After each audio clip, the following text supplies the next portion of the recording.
Kokapet Neopolis ప్రాంతంలో survey number 17-18లో ప్రభుత్వ భూములకు ఆక్షన్ జరిపారు. ఆక్షన్ జరిపినప్పుడు ఒక్క ఎకరం 135 కోట్ల 25 లక్షలకు అమ్ముడుపోయింది. అయితే కోకాపేట వార్తల్లో నిలవటం ఇదే మొదటిసారి కాదు. 2023లోనూ ఇదే షాక్ ఇచ్చింది. ఒక్క ఎకరం 100 కోట్ల 75 లక్షలకు అమ్ముడుపోయి అప్పట్లో కోకాపేట వార్తల్లో నిలిచింది. హైదరాబాదులో అభివృద్ధి ఏ రేంజ్లో ఉందో దీనికి నిదర్శనం అంటూ కూడా అప్పటి ప్రభుత్వం కూడా దాన్ని చూపటం జరిగింది. 2021లో 40 కోట్ల నుంచి 60 కోట్ల మధ్యలో ఉన్నటువంటి ఒక్క ఎకరం ల్యాండ్ వాల్యూ ఇప్పుడు చూస్తే 135 కోట్ల 25 లక్షలకి మారింది. 2021 తర్వాత మారిన పరిణామాలేంటి, ఎందుకు కోకాపేటలో భూములు ఇంత రేంజ్లో కూడా రేట్లు పెరిగిపోతున్నాయి అన్న అంశాలను ఇప్పుడు పరిశీలిద్దాం. సో 2021 తర్వాత మారిన పరిణామాలు ఇప్పుడు పరిశీలిద్దాం. 2022 నుంచి కూడా గేటెడ్ కమ్యూనిటీస్ అంటే ప్రీమియం, లగ్జరీ వీటికి వాల్యూ పెరిగింది. అంతకు ముందల వరకు కూడా జనాల మైండ్ సెట్ ఎలా ఉండేదంటే, ఇప్పుడు ఎక్కడైనా ఇల్లు కొనాలన్నా కానీ ఇండిపెండెంట్ హౌస్ అయితే బాగుంటుంది, లేకపోతే ప్లాట్ కొని ఇల్లు కడదాం, ఎందుకంటే అప్పుడు ల్యాండ్ మనకే ఉంటుంది, కొన్ని సంవత్సరాల తర్వాత మన పిల్లలకు ఆ ల్యాండ్ వస్తుంది అని చెప్పి ఆలోచించేవాళ్ళు. అయితే ఆ తర్వాత జనాల మైండ్ సెట్ మారింది.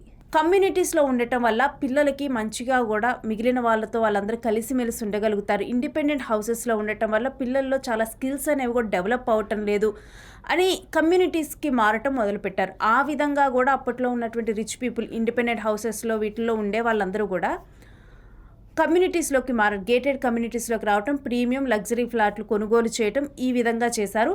దాని తర్వాత అబోవ్ మిడిల్ క్లాస్ వీళ్ళు కూడా అటే గేటెడ్ కమ్యూనిటీస్ వైపు కూడా వాళ్ళ పిల్లలు కూడా ఒక కమ్యూనిటీ వైజ్గా ఉంటేనే సేఫ్టీ కానీ మిగిలిన పిల్లలతో కలిసి ఆడుకోవటం కానీ ఇవన్నీ బాగుంటాయని చెప్పి అనుకున్నారు. దీని తర్వాత మిడిల్ క్లాస్ వాళ్ళు కూడా ఇదే గేటెడ్ కమ్యూనిటీ వైపు చూడటం మొదలుపెట్టారు. దీన్నే మిడిల్ క్లాస్ వాళ్ళను కూడా టార్గెట్గా చేసుకొని రియల్టర్స్ అనే వాళ్ళు కూడా మిడిల్ క్లాస్ని టార్గెట్గా చేసుకొని కూడా గేటెడ్ కమ్యూనిటీస్ని కట్టడం కూడా మొదలుపెట్టారు. ఈ విధంగా కూడా గేటెడ్ కమ్యూనిటీస్ పెరగటం వల్ల కూడా దీనివల్ల ఏంటంటే ల్యాండ్ కొంచెం ఎక్కువ పెట్టుకున్నా కానీ తమకి నష్టం రాదు. ఒకే బిల్డింగ్లో కూడా ఒకే ల్యాండ్లో చాలా ఫ్లాట్లు వేసి అమ్ముకోవచ్చు. దీనివల్ల ఏంటంటే నష్టం రాదు, లాభం అనేది వస్తుందని రియల్టర్స్ కొంత ల్యాండ్ వాల్యూ ఎక్కువ పెట్టేనో కొనటానికి రెడీ అయిపోయారు. ఇది ఒక కారణం. రెండోది ఏంటంటే పెరిగిన కనెక్టివిటీ. ఒకప్పుడు మనం చూసుకుంటే జూబ్లీ హిల్స్, బంజారా హిల్స్ ఇలాంటి ప్రాంతాల్లో ఉన్న వాళ్ళందరూ కూడా కోకాపేట్ సైడ్ వెళ్ళటం మొదలుపెట్టారు. ఎందుకంటే ఇప్పుడు కనెక్టివిటీ మొత్తం కూడా పెరిగింది. బిజినెస్ పీపుల్ అయినా కానీ వీళ్ళందరూ కూడా సిటీలోకి వెళ్ళటానికి చాలా ఈజీగా ఓఆర్ఆర్ కానీ ఫ్లైఓవర్స్ కానీ ఇవన్నీ కూడా అందుబాటులోకి రావడంతో ఇది చాలా ఈజీగా సులభతరంగా మారిపోవడంతో కూడా వీళ్ళందరూ కోకాపేట్ అటు సైడ్ షిఫ్ట్ అయిపోతూ ఉన్నారు. మరొకటి ఏంటంటే ఒకప్పుడు హైటెక్ సిటీ ఈ ప్రాంతాలు సిటీకి చివరిగా ఉండే ప్రాంతాలుగా ఉండటం జరిగింది. ఇప్పుడు ఈ హైటెక్ సిటీ, మాదాపూర్, గచ్చిబౌలి ఇవన్నీ కూడా సిటీ మధ్యలోకి వచ్చాయి ఇప్పుడు.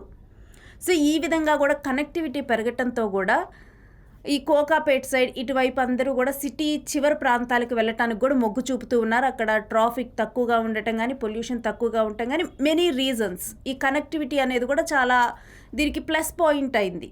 సో మూడోది ఏంటంటే rise of IT biotech hubs. Multinational companies ఎక్కువగా కూడా హైదరాబాద్ రావటము, ఆ తర్వాత ఒకప్పుడు చూసుకుంటే ఇవే కంపెనీస్ ఒక బిల్డింగ్లో ఒక ఫ్లోర్ కానీ లేకపోతే ఒక బిల్డింగ్ కానీ అద్దెకు తీసుకొని అక్కడ ఉండటం జరిగింది. కానీ ఈ మధ్య చూస్తే ఈ కంపెనీస్ కూడా ఈ మల్టీనేషనల్ కంపెనీస్ సిటీకి కొంచెం దూరంలో అయినా వేరే ప్రాంతంలో అయినా కానీ వాళ్ళ సొంతగా బిల్డింగ్ కట్టుకొని అక్కడ ఉంటున్నారు. దీని మీనింగ్ ఏంటంటే దీర్ఘకాలికంగా కూడా ఇక్కడే ఉండటానికి వాళ్ళు ఫిక్స్ అయినట్లు. సో దీనివల్ల ఏమవుతుందంటే మొత్తం కూడా డెవలప్మెంట్ ఉండి రెంటల్ ఉండటానికి కూడా డెఫినెట్గా చుట్టుపక్కల ప్రాంతాల్లో ఉండాల్సిన అవసరం కనిపిస్తుంది. కాబట్టి ఈ విధంగా కూడా ఇది కూడా ఒక ప్లస్ పాయింట్ అనేది అయింది. డెవలప్మెంట్, ఐటీ డెవలప్మెంట్ కానీ ఇవన్నీ కూడా ప్లస్ పాయింట్గా మారాయి. సో ఈ విధంగా కూడా rise of IT or biotech hub ఇవన్నీ కూడా వీటన్నిటికీ కూడా దోహదపడే అంశాలుగా మారుతున్నాయి. అండ్ నాలుగోది ఏంటంటే ర్యాపిడ్ ప్రైస్ అప్రిసియేషన్. మనందరం కూడా ఒకటి వింటూ ఉంటాం, హైదరాబాద్లో నువ్వు ఏ మూలన కొన్నా కానీ స్థలం డెఫినెట్గా కూడా నీకు అప్రిసియేషన్ అనేది ఉంటుంది, చాలా తొందరగా కూడా రేట్లు పెరుగుతాయి. కొన్ని ప్రాంతాల్లో ఒక్కో సైడ్ లేకపోతే గవర్నమెంట్ ఎప్పుడైనా కానీ ఇక్కడున్న ఎందుకంటే పెట్టుబడులు అనేవి ఎక్కువగా వస్తూ ఉంటాయి హైదరాబాద్కి. ఈ నేపథ్యంలో ఎప్పుడైనా కానీ గవర్నమెంట్ కానీ ఏదో ఒక ప్రాజెక్ట్ని అనౌన్స్ చేయొచ్చు. అలాంటి టైంలో ఏంటంటే ఏ మూలన స్థలం కొన్నా కానీ అటువైపు డెవలప్మెంట్ అనేది ఉంటుంది. ఎందుకంటే ఇప్పుడు కొన్ని ప్రాంతాల్లో ఒక సైడ్ డెవలప్మెంట్ అయిపోయిన తర్వాత ఇక్కడ ల్యాండ్ అనేది లేనప్పుడు మరో సైడ్ డెవలప్మెంట్కి చూస్తూ ఉంటుంది గవర్నమెంట్. ఇలాంటప్పుడు ప్రైస్ అప్రిసియేషన్ అనేది చాలా బాగా వస్తుంది. కొన్ని ప్రాంతాల్లో మేబీ కొంత లేట్గా రావచ్చు, కానీ మరికొన్ని ప్రాంతాల్లో చాలా తొందరగా కూడా ఊహించని రీతిలో కూడా ప్రైస్ అప్రిసియేషన్ ఉంటుంది అని చెప్పి కూడా చాలామంది హైదరాబాద్లో ల్యాండ్ కొనుక్కోమని, చుట్టుపక్కల కొనుక్కోమని కూడా సజెస్ట్ చేస్తూ ఉంటారు. సో ఈ విధంగా డెఫినెట్గా మనం కొన్ని చూసుకున్నా కానీ ప్లాట్స్లో కానీ ఫ్లాట్స్లో కూడా ఇన్వెస్ట్ చేసే వాళ్ళు ఉంటారు రియల్ ఎస్టేట్లో. ఎందుకంటే ఇప్పుడు మనం 2 ఇయర్స్గా చూసుకుంటే మన కళ్ళ ముందలే రెంటల్స్ ఎంత ఎక్కువ పెరిగాయి అనేది మనం చూస్తూనే ఉన్నాం. ఆఫ్టర్ కరోనా తరువాత కొన్ని మంత్స్ తర్వాత కూడా రెంటల్స్ అనేవి చాలా ర్యాపిడ్గా పెరిగిపోయాయి. సో ఈ విధంగా కూడా ఎక్కడ ఏ ప్రాపర్టీ తీసుకున్నా కానీ నష్టపోరు కాబట్టి విల్లింగ్గా ఉన్నారు బయర్స్ అందరూ కూడా ఇక్కడ కొనడానికి. అండ్ ఇంకొక అంశం ఏంటంటే మనం కంపారిటివ్లీ మెట్రోపాలిటన్ సిటీస్తో కంపేర్ చేసుకుంటే హైదరాబాద్లో రియల్ ఎస్టేట్ అనేది కూడా ఎక్కువ హెచ్చు తగ్గులు అనేవి ఉండవు. ఒక స్టేబుల్గా ఉన్న మార్కెట్ అనేది హైదరాబాద్లో కొనసాగుతూ ఉంటుంది. పరిణామాలు ఎలా మారినప్పటికీ కూడా కరోనా టైంలో కూడా ఇక్కడ ల్యాండ్ వాల్యూ కానీ లేకపోతే ఫ్లాట్ల రేటు కానీ ఏది కూడా తగ్గిందనేది లేదు. సో స్టేబుల్ మార్కెట్ అవ్వటం కూడా ఇక్కడ ఇన్వెస్ట్ చేయడానికి చాలా ప్లస్ పాయింట్గా మారింది. అండ్ ఈ రేంజ్లో కూడా భూముల్ని ఎక్కువ రేట్లు పెట్టైనా కొనడానికి రెడీగా ఉండటానికి వైడ్లీ కన్జ్యూమింగ్ కస్టమర్స్. ఒకప్పుడు ఏంటంటే మనం చూసుకుంటే కనుక లగ్జరీ వైపు కానీ ఇప్పుడు గేటెడ్ కమ్యూనిటీస్కి వెళ్ళాలన్నా ఇంకొక వైపు వెళ్ళాలన్నా కానీ ప్రతి నెల కూడా ఎందుకు ఎక్స్ట్రా మనీ మనం కట్టడం, ఈ కైండ్ ఆఫ్ మైండ్ సెట్ ఉండేది. బట్ ఇప్పుడు లగ్జరీ వైపు జనాలు అడుగులు వేస్తున్నారు. మనం ఏ కైండ్ ఆఫ్ ప్రాపర్టీ తీసుకున్నా కానీ దానికి వాళ్ళ వర్గంలో వాళ్ళ కస్టమర్ బేస్ వాళ్ళకు ఉంటుంది. సో ఈ విధంగా కూడా వైడ్లీ కన్జ్యూమ్ చేసే కస్టమర్స్ కూడా పెరిగిపోయారు రియల్ ఎస్టేట్లో. అది కూడా ప్లస్ పాయింట్గా మారింది. And all of the above వీటన్నిటికన్నా కూడా మన ముఖ్యమైన పాయింట్ కోకాపేట్లో ఎందుకు ఇంత రేట్లు పెరుగుతున్నాయి అన్న అంశం ఇప్పుడు చూద్దాం. సో ఫైనల్గా కోకాపేట్లో ఈ రేంజ్లో కూడా భూముల ధరలకు రెక్కలు రావడానికి కారణం ఇది అన్లిమిటెడ్ కన్స్ట్రక్షన్ జోన్.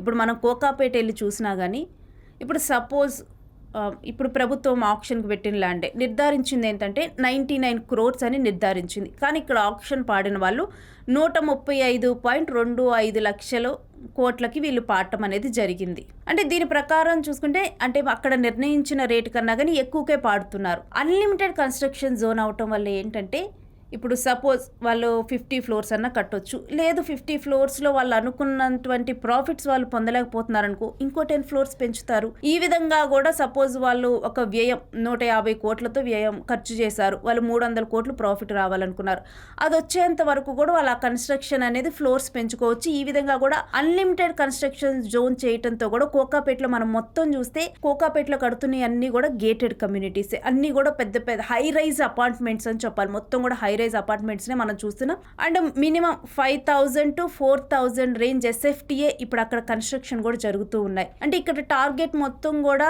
ఇక్కడ కోకాపేటలో చూసుకుంటే రిచ్ పీపుల్ని టార్గెట్ చేసుకొని ఈ హై రైజ్ అపార్ట్మెంట్స్ కానీ ఇంత ఎక్కువ SFTని పెట్టి కొంటూ ఉన్నారు. అండ్ నాకు తెలిసినటువంటి రియల్ ఎస్టేట్ నిపుణులతో కూడా నేను మాట్లాడినప్పుడు కోకాపేటలో మొత్తం కూడా ఈ రియల్ ఎస్టేట్ అనేది కూడా కేవలం రిచ్ పీపుల్ని టార్గెట్గా చేసుకొని మాత్రమే సాగుతుంది. కోకాపేటలో మిడిల్ క్లాస్ వాళ్ళు అనే వాళ్ళు కూడా అఫోర్డ్ చేయలేరు అని చెప్పి ఎక్కువ మంది కూడా వాళ్ళ అభిప్రాయాన్ని చెబుతూ ఉన్నారు. దీనికి కారణం హై రైజ్ అవ్వటము, దాంట్లో ఏంటంటే SFT కూడా 4,000, 5,000 SFT ఉండటము, అన్ని కోట్లు పెట్టి ఎవరు కనీసం 1 కోటి రూపాయలు ఉన్నా కానీ కోకాపేటలో అపార్ట్మెంట్లో నీకు ఫ్లాట్ దొరకటం అనేది చాలా కష్టమైన పని అని చెప్పి వాళ్ళు చెప్తున్నారు. సో ఇవి కొన్ని రీజన్స్ అనమాట అసలు ఎందుకు హైదరాబాద్లో భూముల ధరలకు రెక్కలు వస్తూ ఉన్నాయి. మరోవైపు కోకాపేటలో ప్రతిసారి కూడా రికార్డు స్థాయిలో కూడా ధర పలుకుతుంది ఎందుకు అనటానికి ఈ ఒక రీజన్స్.